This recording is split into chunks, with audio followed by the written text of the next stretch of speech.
Welcome to the ASCA Hangout. My name is Jill Cook, an Assistant Director at ASCA. And today we are going to talk to Adrian Williams from Quander Road School and Lynn Morrow from New Directions Alternative Education School about their journey with RAMP. Welcome, Adrian and Lynn, and thank you so much for sharing about your RAMP journey with us today. Let's start with, you both are at very different schools from the typical public school. So why don't you tell us a little bit about your school and your community? Adrian, let's start with you. First of all, thanks for having me, Jill. Happy to be here. Quander Road School is a very small school located in what we consider one of the most diverse parts of Fairfax County. And when I say that, I mean that in an 8-mile radius, you will have $500,000 homes, condominiums, as well as homeless shelters. It is a rich school in its history in that some people might not know that Quander Road was named for an African-American family. What some historians have noted is that they are named after one of the oldest and largest African-American families ever documented. We currently serve students in grades 9 through 12. And our population is usually about 90 students at the start of the school year. All of our students are also receiving special education services, and the only way to be a member of our school is by way of your IEP. We are a school located in Prince William County. We service 12 of our public schools, and basically what happens is students who aren't thriving in their public setting and their traditional setting would come to our school. We basically serve about 460 students, depending. We have a rolling enrollment, so it just depends. And our day is set up such that we have 3 shifts, so students are there for 3 hours each shift, and they come and go as they need. They do a lot of work in school with regular classroom teachers, but they also do digital work. So they have a combination of digital and regular classroom teachers. And our population is extremely diverse. We, I think, are at 80% African American, somewhere around 5% Asian, and then the rest is Caucasian and others. We love our school. We're excited it's expanding and growing, and we're excited for its future too. So tell me a little about your counseling departments. You're a very small school. You're a bit larger. What's your school counseling staff, and do you have any other support personnel in your counseling department?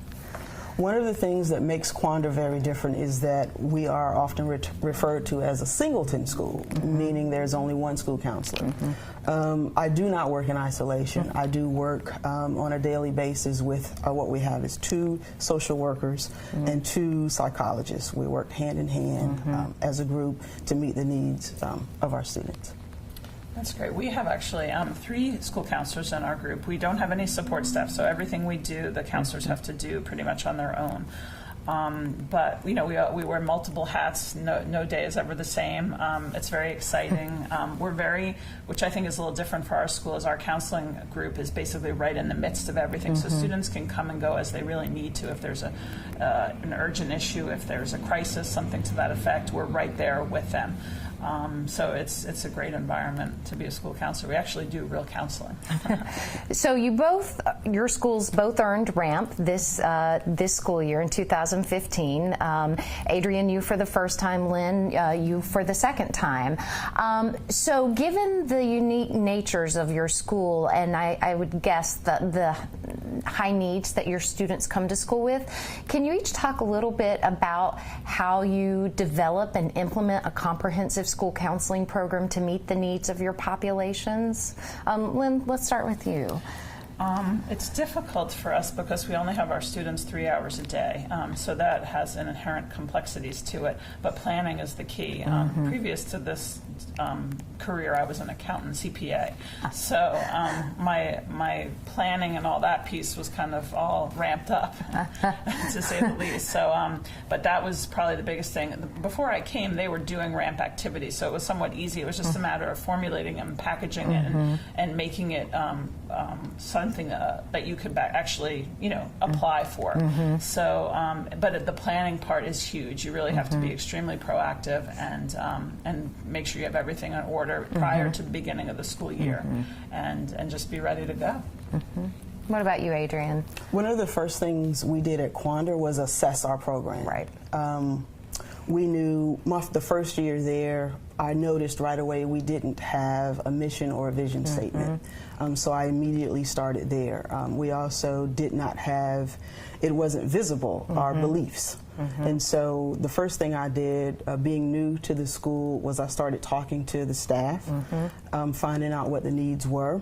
We went through IEPs, we went through a lot of data to figure out what specific needs we wanted to focus on. And I think, like traditional schools, we found that attendance was an issue, behavior, referrals were also a concern, and something that I think counselors think about is how many of our students are actually applying to college. So the first thing we did, like I said, was we identified what are our areas that we need to focus on, and then we kind of picked 3 to focus on, and we did that as a group. Absolutely. So talk about RAMP in particular. So you came into a school that sort of had some pieces in place. You started right on the ground. I'm wondering, how long did it take you, especially you, to really get to have all the pieces in place that you think that we look at for a comprehensive program? What was that process like, and how long did it take for you? I feel like for Quander, I started in the 2011-2012 school year. So that first year for me was collecting data. Right. I'm learning the culture of the program. Right. Understanding what I've gotten myself into. But I also like a challenge. And so one of the things I asked myself was, what could I do to demonstrate leadership, but also create an environment where our students, staff, district leaders could be proud of. So it was, I would be dishonest if I said the process was not stressful. Right. It was stressful. Right. Especially when you are working as a singleton. So working in collaboration was something that I really had to do very early in order to be successful. I talked to a lot of people who were close to the process. I did some research. It's actually how I found out Lynn School had done it before we did. Right. One of my goals was to be the first in the county to do so, and I think I've held that title. Very proud. And what about for you, Lynn? Meaning the process piece, I mean, basically, like I said, a lot of the infrastructure was there already. Right. So it was a matter of just what I really did. I met with you years ago, and you gave me a book, one of the alternative, I think it was the only, it's a Cobb alternative school in Georgia. And I used that as a map. I mean, it was so helpful to me because I was taking kind of what we had and the assessments and all the things we've already done and putting them in a format that made sense. Right. So it was hugely helpful. And from there, RAMP came upon us the first time. Right. And the second go-around when we were re-ramping, again, it was mapping it out. I'm a big visual person, visual learner. Right. So for me, it was getting my notebooks, organizing my thoughts, and just taking it one piece at a time. It's kind of how I got through grad school. It was like one step at a time. I wasn't looking at the whole thing because that would have completely overwhelmed me. Right. I just took a little, like the big Little elephant in the bites, room. yes. I took little bites at a time. And from that end, because of that, it was stressful, yes, I totally agree, but it was manageable stress. Right, So, right. from that end. Is New Directions your first school coming from your CPA world? Yes, I did internships at different traditional schools, but and I had an opportunity to work at a traditional school, but I wanted alternative ed. I still love alternative. Well, and that's what I was sitting here thinking. You've both been at your schools for some time. Yeah. So what is it that drives you, or when you get up in the morning makes you go to school to do this work with these kids who need this support? Oh my God, we have like 2 hours. Right. You first. I love what I do. I don't see it as work. Okay. I get up in the morning. I enjoy getting to work very early. I get in with the custodial staff.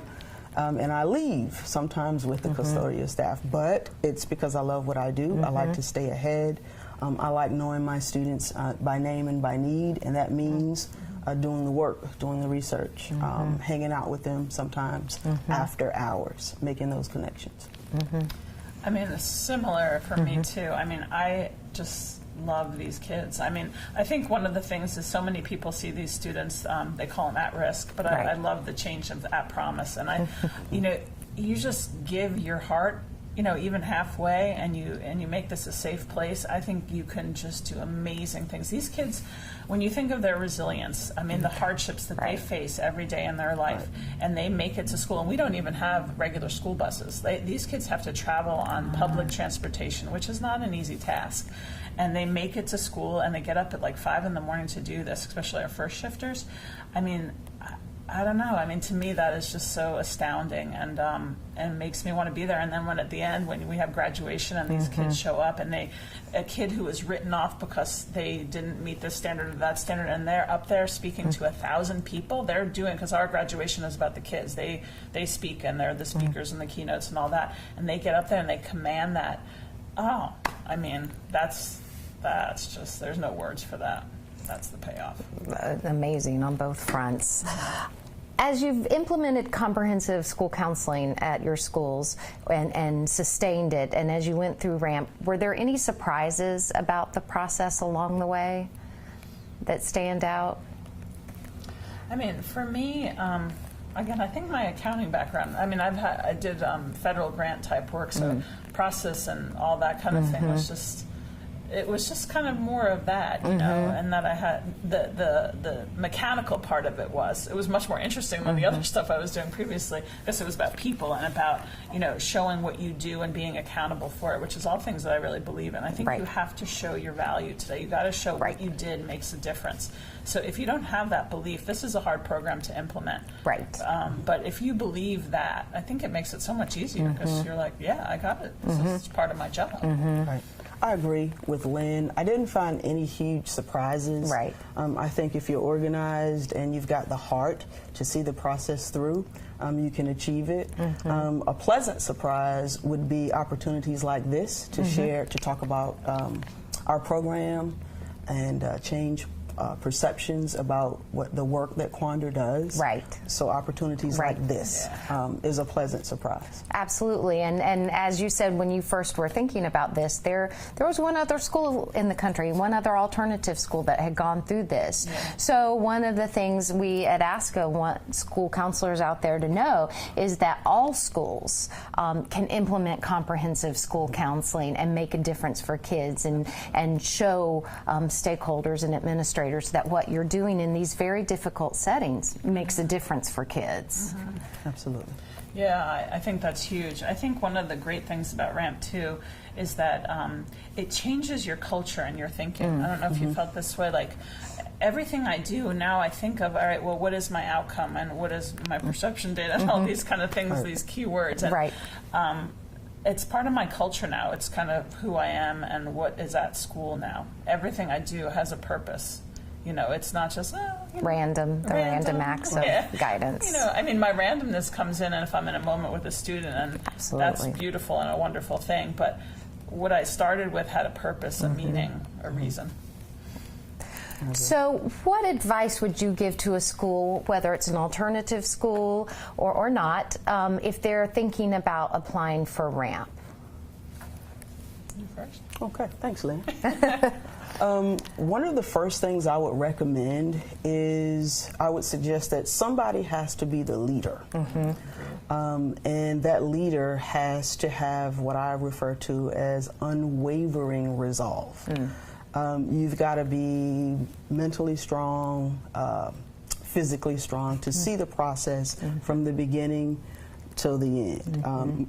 Personally, I didn't question my journey until I got the idea from, first of all, I read an article in ASCA, and I did like this when I saw that Lynn's school had beat me to the punch. But then I said, hey, I could do it for the county. I'll do it for my school. So again, I said earlier that I was a leader. I'm an achiever. I like to get things done. I won't start a project unless I'm going to finish that project. So again, someone has to start the process, and you also need to finish that process. Number two, get the right people on your team. I think that's critically important, that we don't work in isolation. Right. And that's something that I had to do as far as the district level. Like Lana also came and sat with you. And then again, talking to directors and other counselors who'd already gone through the process. Lots of fun. Very stressful. Good to hear. But it can be done. Be organized. Organization would Absolutely. be.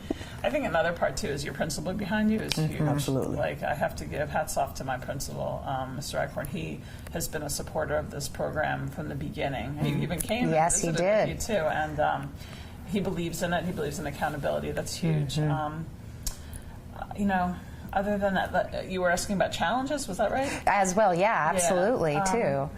Time is probably one of the biggest challenges. You just have to be willing to kind of take your own time to get it done.